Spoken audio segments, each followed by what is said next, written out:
Okay, thank you very much. Thank you very much, everybody. We're going to just invite the panel to respond to what they've heard. We've made it very clear to all our panelists.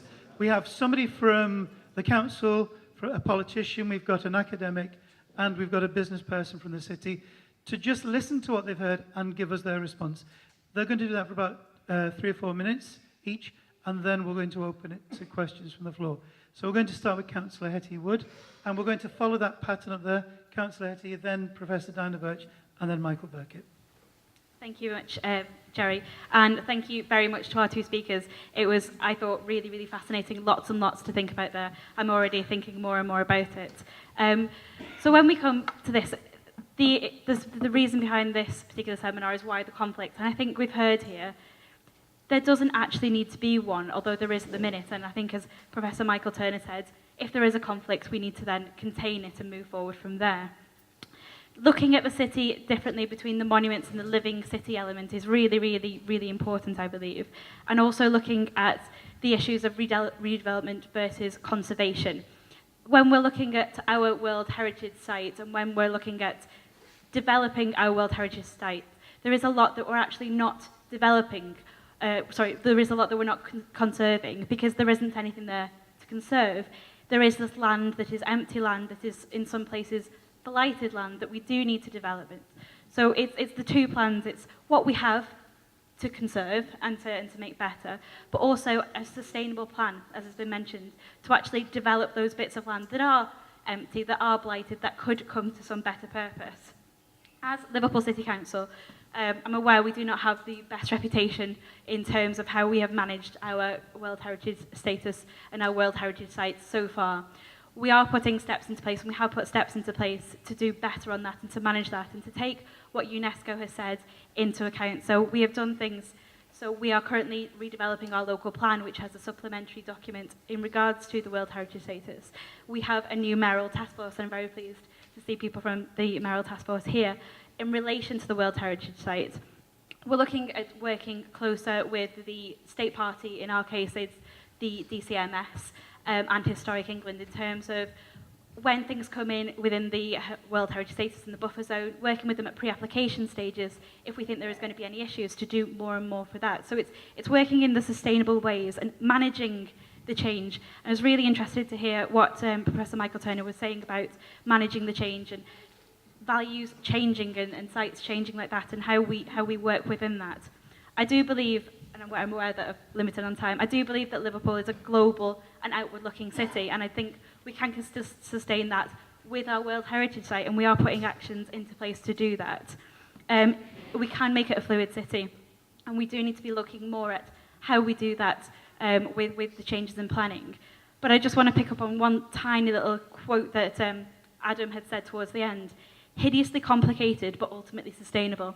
And I think that is sort of the core and the nub of how we are actually going to be developing and going forward with our World Heritage Sites, particularly as a City Council. Thank you.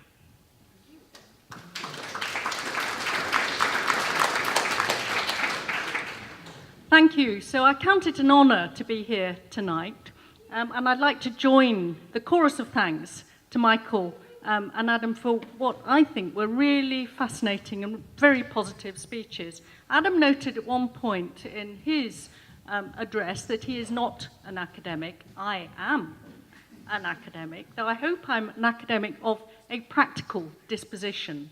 So one thing that I do want to say in response to what you told us, Adam, is that we in the University of Liverpool will want to cooperate and to help as positively and as actively as we can in conversations and actions as we take these discussions forward. And I do also just very briefly want to touch on another aspect of being an academic, and that is our student community. Not only the students of the University of Liverpool, but other institutions of higher education in Liverpool, John Moores, LIPA, Liverpool Hope. Students come in, as you know, from Edge Hill, Chester. We have thousands of students in Liverpool, and we know from a number of surveys, analyses, that our students hugely value the place that Liverpool is and the heritage that Liverpool represents. It's very important to the cultural, social, and indeed economic health of Liverpool that we do cooperate in maintaining the World Heritage Site that we in universities, but I would argue the student community, other communities very much more broadly, value hugely. I want to turn briefly to your point, Michael, about values, which I think is crucial to the conversations that we are pursuing tonight. Values, universal values, but as you pointed out, values that are continually renegotiated, values that change. I've already mentioned that I'm an academic, and as it happens, I am an academic who works on John Ruskin. And John Ruskin was a figure often cited, actually, in debates about heritage, who thought constantly about values and knew about the renegotiation of values. But I do think that there is a sense in which Ruskin's work, which turns on that concept of memory that Adam talked about, and how place is constructed not simply out of bricks and mortar, but out of memory. Some of those values are not to be renegotiated. So Isabel, in her wonderful address in our first seminar, began by quoting Ruskin, and she quoted, as it happens, the lamp of memory. So I want to end by quoting Ruskin again, and I do so in a spirit of urging that we work positively together to resolve the conflicts that we know exist, and to arrive at a position where the answer to that question, a status worth fighting for, is a resounding yes.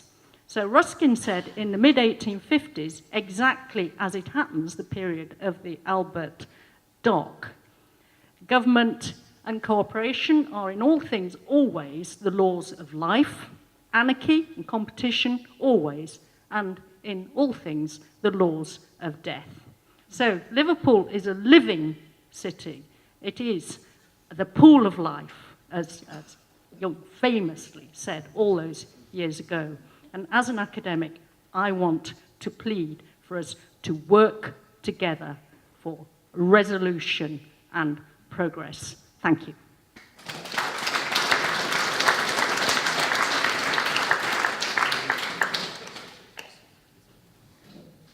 Good evening, everyone. I've followed this with some interest for a long time now, and as being part of the business community, I also have a vested interest in what happens. And it strikes me, listening to Michael and to Adam and to the other speakers, that this is incredibly complex, isn't it? And as ever, Liverpool manages to make it even more complex by involving football. And Everton's presence now, and potential presence at the North Docks, doesn't make this any easier a debate for us to try and manoeuvre our way through. And that is simply, as ever, Liverpool making a very bad situation even more complicated. And that's something that we're good at getting out of, fortunately, but we haven't made life any easier for ourselves with some of the things that are happening. What we have with our heritage is a fantastic asset. And what I took from the speakers tonight is that change is constant, change is inevitable, and it may be because of environmental factors, it may be because of technology factors, but change is going to happen, and it's how we manage our heritage and how we manage the assets that are our heritage in conjunction with change, and manage it in a way that means we get the best out of it, not just for us, but for future generations as well. Because once you build something, it's there for an awful long time generally, and our heritage has been there for an awful long time before us, and is a living part of us in my particular perspective. If you think about Liverpool Waters, which is one of the points of controversy, it is both an opportunity and a huge threat, isn't it? One of the hardest things with development, it seems to me, is getting land in single ownership where you can actually make a difference with it. We have that. Whether or not we can get that landowner on board and working to a consensus with all the key stakeholders, with UNESCO, the City Council, and crucially the people of Liverpool, I think we probably can, but that will require some work. But one of the biggest hurdles to getting great sustainable development and maximising our heritage is the single landowner issue. And we've got that, and we must make the most of that. But from a business perspective, heritage and economic development, in my view, are symbiotic. Yeah, they both need each other. One of Liverpool's greatest business assets is heritage. People want to come as students, as visitors, and businesses want to be part of the heritage environment. And one of the benefits for my organisation is around heritage, and to lose it would mean something lost to my organisation. So business needs heritage, and heritage needs business, because Liverpool economically is not where it should be. It's made huge strides, but it needs to do better. I think we can all agree on that. One of the best ways to improve our economic performance is to make use of heritage. And if we can use it in a way that attracts visitors, attracts students, attracts business, that can only ultimately be for the good of the city as a whole. And the last thing I'd say, just building on what the speaker said, is it's a living thing, this. We need to get the most out of it. It needs to be sustainable. We've got some fantastic use of heritage assets at the Albert Dock. If you look at the North Docks, the cut-off, they are not used. They are windswept, barren places, but there's an opportunity there, and we need to engage with the stakeholders. And most crucially of all, in my view, the people of Liverpool, to make sure that whatever happens there is something that we can all look back on and be proud of in the future years to come.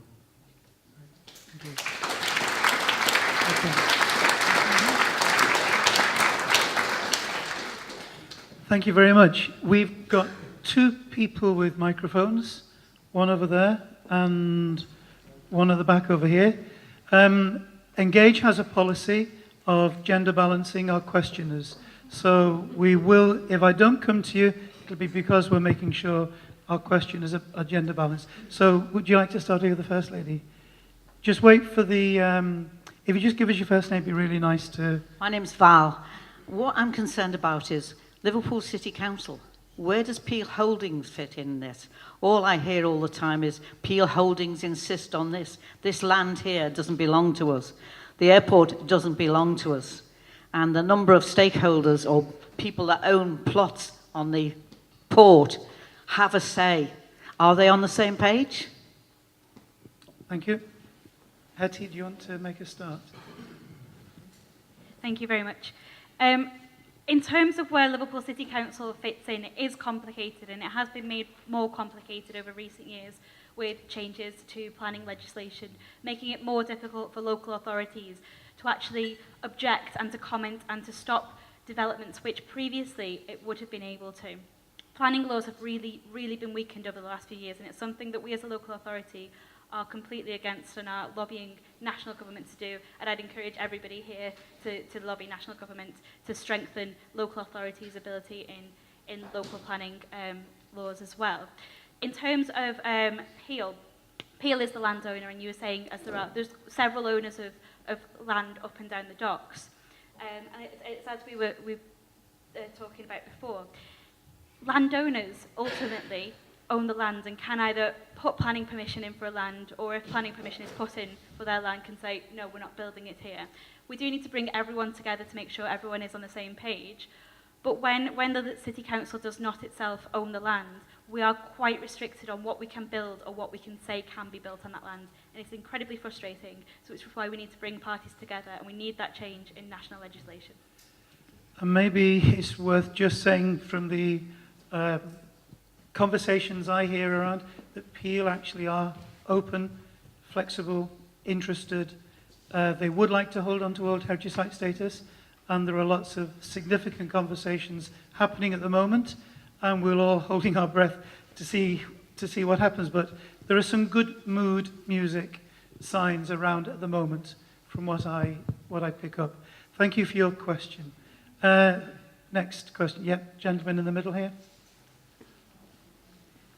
There's a mic on the way. Could you give us your name? It'd be nice. Hi, I'm Jonathan, I'm a surveyor. I understand the desire for developers to maximise profits from any scheme and the value of scarce sites in the city centre, and the weakness in the planning system that if a developer gets their application refused locally, they just appeal to the Secretary of State, and there's a tension there between this localism, the desire for localism, and then they just go straight to central government to overrule the wishes of the council or local people. But I think what's important is that we end up with a world-class. Liverpool Waters doesn't just become the new Dubai and a sort of shiny office development with no high-quality public realm. It's going to be a mixed-use development with a mixture of offices and retail and apartments. And I think it needs an appropriate level of open space and public realm for people to interact. And obviously that means a lower density of development, but which reduces the developers' profits. But I think the council has a responsibility to make sure that they impose a development framework that creates a world-class mixed-use environment that people will want to not just rent or student accommodation where they come and go. That it's a transient population, that people actually want to live there and engage with each other and create a long-term community. That's a very good. I'm going to make sure we don't do what we did last time, where all the questions went to the councillor on this. I'm going to ask Adam to comment on that, and then we'll come back to you if that's not good enough. I'll try and make a starting point on that, but first of all, why not a Liverpool-class development? Liverpool's got some amazing and wonderful buildings, and that gives a standard to aim for while working on the sense of place, an idea of place that Mike talked about.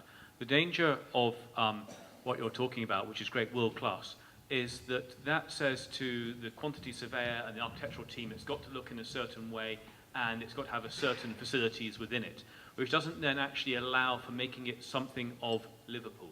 And that's what's going to make it really sustainable and wanted in the longer term, is not some alien that's landed here, but something that is Liverpudlian, and it shows the quality that Liverpool's achieved in the past through its architecture. So that'd be my starting point, which is slightly to the left of where you were, I think.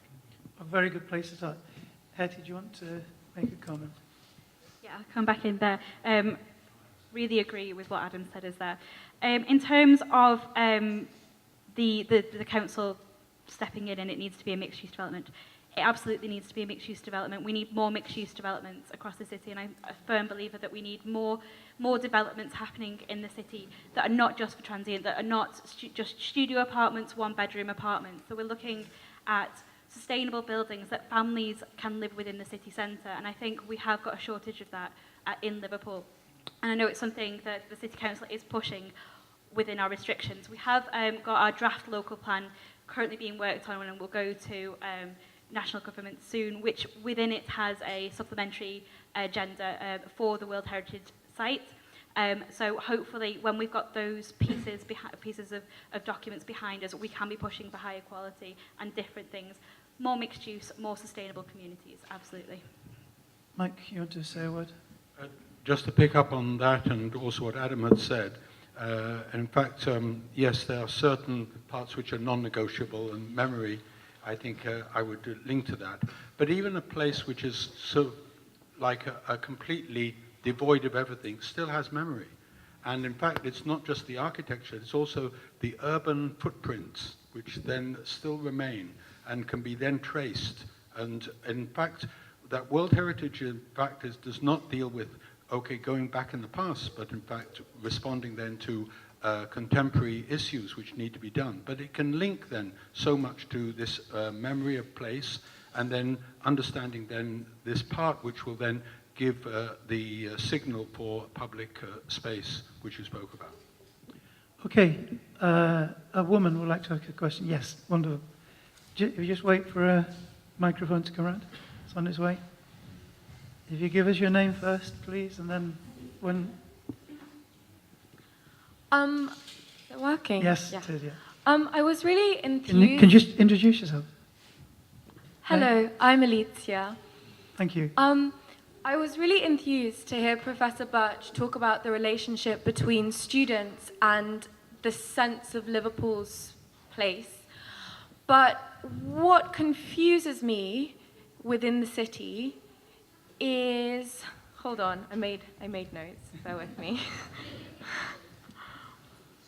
Okay, the idea of heritage and investment in the city is really disjointed, and graduate retention seems quite low, especially from those that come from the Far East, often look at Liverpool as a stepping stone to go elsewhere. But these students, many of whom are with me now, lo and behold, come from the same part of the world where investment was inorganically sought for Liverpool waters.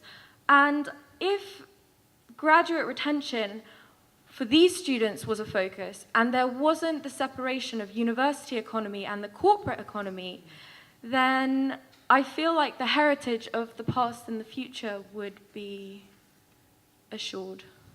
Okay, very good question. lost Thank you my- for your comments. Absolutely.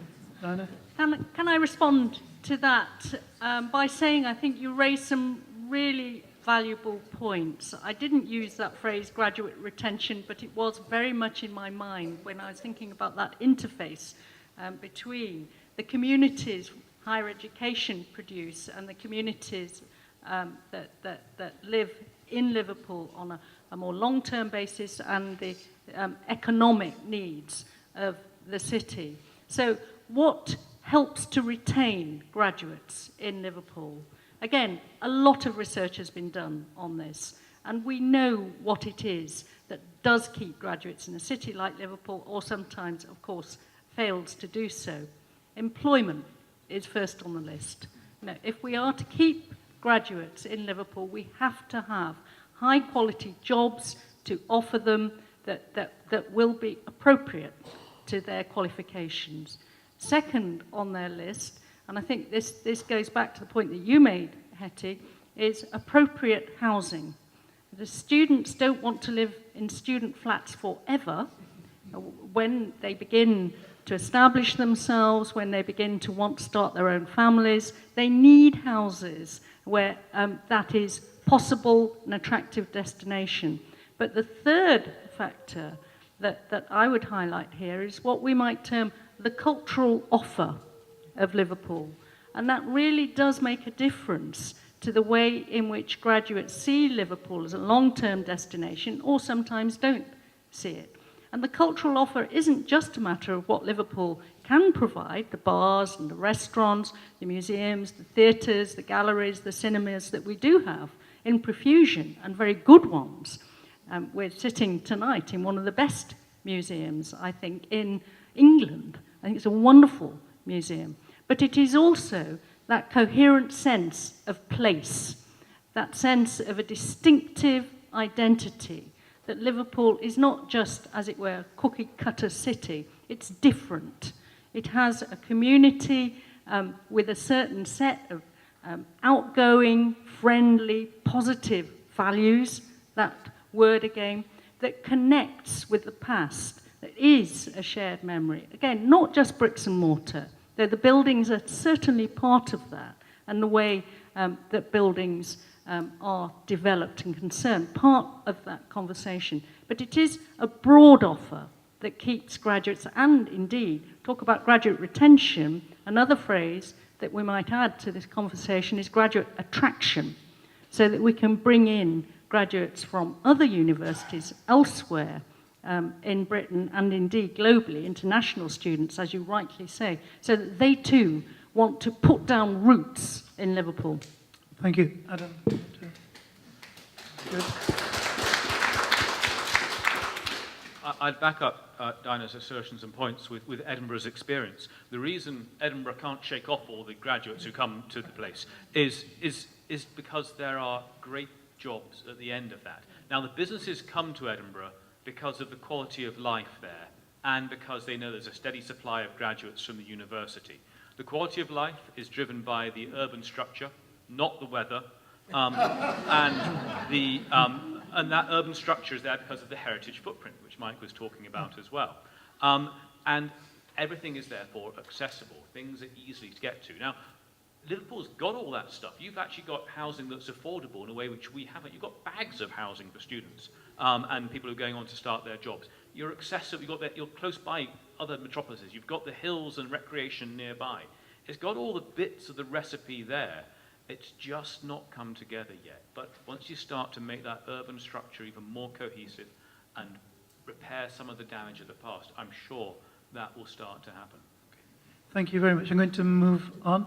Any questions over this side? Thinking about yes. Can we get a microphone here? And a woman after this, please, so the ladies think about... Bill Thompson. Yeah, it's on. It's on. It is on. Bill Thompson. Just two small points. When we said about the economic value for jobs, the issue we have long term, it's going to be very hard to change, is London-centric spending. Whether it be 10 times the amount of culture per head of population in London compared with Liverpool, whether it be infrastructure 10 times, and we've got this London-centric pull for jobs, which is affecting all the regions.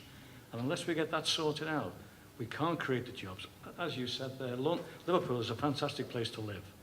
There's so much great motorway network, so much around.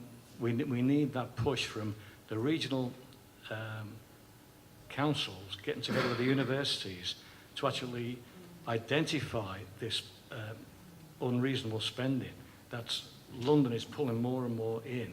HS2 is about getting people to commute to London for even more jobs. We need to get real about this. It's a real issue. And unless the councils in the regions get together and ask for a fair allocation of spend, we're never going to resolve the jobs. So that was one thing. The other thing is Liverpool is a very unique city. It's got its own heritage. It's responsible for so many world firsts. It's a very creative city, lots of ideas. It's an idea city. Now, the problem we've got, we spoke about Edinburgh having 11 people on the committee and elected members. We seem to have here a very top-down approach with experts pulled in from places who experts very rarely have new ideas. Ideas are born from people across the population who have lots of ideas, and we need to tap into that. We need to tap into the stakeholders of the city, whether it be civic societies or whatever, heritage, but also the ideas of the people. We're doing too many things which are common to every city. As an example, the Wheel of Liverpool. Every city's got one. Manchester got rid of theirs, I believe. We need something that's appropriate to the city, and we need to ask for ideas. Thank you very much for that. Okay. Michael? Yeah. Yeah, I mean, I agree with all of that. In terms of the national context, it's always been that way, hasn't it? And we've seen the effects of that. The working assumption I would have around this is that that's not going to change. There is that much pull towards London and the South East generally, economic pull, but also political pull and social pull and all the rest of it. And in terms of the North, you know, we make our case, Manchester makes its case, Sheffield, Leeds, Newcastle, same. So there's some thought around the Northern powerhouse, whether or not anything practical comes to fruition, I think is a matter of some debate there. But I would look at it slightly different. Yes, continue for politicians to make the case to London for our fair share. Of course we must. But the best thing we can do is try and stand on our own 2 feet, make our own case, make the best of our own assets. And we've got loads of them, as you indicated. And what we've got to do is just say to the rest of the country, look, we want our fair share, but you know what? We're just going to get on. We're going to use our assets. We're going to attract people to this fantastic place and use our own innovation, which you rightly pointed out in terms of the uniqueness of Liverpool, to make sure that we survive and we thrive and we prosper, irrespective of what policymakers sitting in Whitehall say and do, because we can't rely on them, can we? Thanks very much, Michael. Is there another question? Trying to squeeze 2 more questions in before we... I know you've got your hand up. Sorry, gender equality, sorry. Is there a woman who would like to ask a question? I would, but I've had mine. You've had your go. Please, can we get a microphone there? And then we'll come to the gentleman over here for the last question. My name is Diana, and I don't really have a question, but I was thinking about about this whole conflict thing, why the conflict. And I think one of the drivers for it is a lack of communication. In many ways, I feel this is one of the only events that has ever put this topic on the table for the public. Okay. Thank you very much. Last question over here for the gentleman. Yep. Can we get a microphone? It's on its way. Don Thompson from Merseyside Environmental Trust. We spoke about different housing. Isn't the word aspirational housing that estate agents like to bandy, or builders? But the thing that I was thinking about was two of the speakers talked about, I'll use the word connectivity, through the developments. And I would applaud that and really cry out for it. Adam, I think, used that little diagram of houses. Yeah. And of course, you don't need much to break that down. Mer Hellman and John Whiteleg done lots of studies on you stick a road in the middle and you've lost that connectivity totally. So a plea that in all this building that's going to happen, that we do have connectivity. And it's a beautiful granite wall that goes down the dock, but let's have a few holes in it to connect up to the Everton Hill. We do have a Connect 2, that was a Sustrans well, partly funded by Sustrans, but Connect 2, so you can get from Everton Park straight into the city. Fantastic route, but we need to ensure that that happens. So we've not just got east to west, but north to south. Yep. Thank you very much for that comment. Mike? Yep. Oh, I really like that. I think connectivity is two things. It's people and place. So I think I'd like to pick up with what you said. It's, yes, we have to connect with each other. And I'm so thrilled just to see exactly how Jerry sort of gets us to speak to our neighbors, which is so important. So connectivity is people. It's then generating awareness programs and also connecting to the heritage and to the actual being of Liverpool. The other one is the connectivity of place. Yes, fences make good neighbors. I always say yes, providing that they've got gates in them. So I think that you're probably right about that. But I think that connectivity is that we were just sort of going on this an 8-lane highway going through this part of the world, and I said, wow, I mean, we would have something like this. How do you get to the other side? Well, I was born there. So I think that this is a potential for a Champs-Élysées. There's something to actually sort of have to celebrate this idea of going north-south, of actually connectivity of the parts, because this is the real essence of the spine. And this is something which can so simply, say, as Adam says, you just need trickling of money. You don't need big projects to actually generate then to bring all these things together. So you've got the private enterprises doing these parts, and all the needs of the government is in fact to deal with the cartilage, and in this way we can generate connectivity. Thank you very much. I'm going to draw things to a close. We promised we'd finish at 7:30, and we hopefully will do that. I want to thank tonight our sponsors, Redwood Living and Alexander Wyatt Solicitors. Really important that they've been able. We have got no money for this event except from asking people to support it. There's no council support, no government support, no funding stream for Engage. We literally raise the money every time we want to do something. So I'm very grateful to the people who sponsored us. Grateful to the venue here, particularly to David Fleming, who was on our panel last time at National Museums. Delighted that Paul is here, the Deputy Director of the museum here, and also Chris Green, who's around somewhere, and Liz Stewart, who've been wonderful, making us welcome here. So thank you very much for what you've done in helping us tonight. Also thanking Nonconform, who've done all our marketing design and digital work, so particularly grateful to Rachel and Gareth, and also Andrew and Charlotte, who are here as well tonight. Joe, who's done the videoing, live streaming, has it gone okay? Have we trended tonight or not?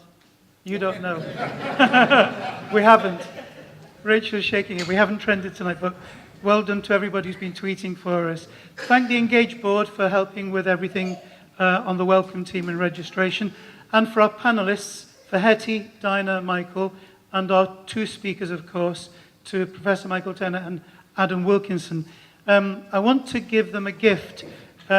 Engage is very keen not just to talk about World Heritage Site, but we're in the process of developing, as a prototype, a game to get people walking the streets, understanding where it is and looking at the buildings. So this is our first attempt in what's called the Merchants Quarter. So we've produced this game and we're still designing it properly. So we'd like to present you both with the first copy of it. So Michael, thank you very much. And Adam, thank you very much indeed for that. Thank you.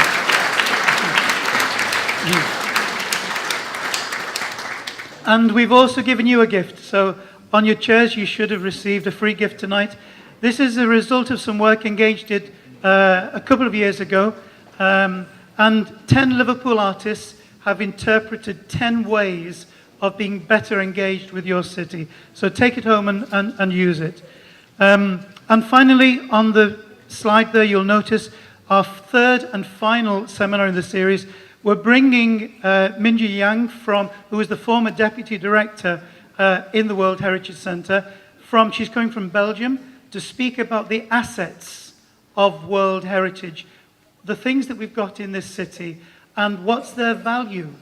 Not just the monetary value, but what's the value to us, the cultural value. So I'm really excited about that one. And I heard tonight that I think we're probably already sold out of that one.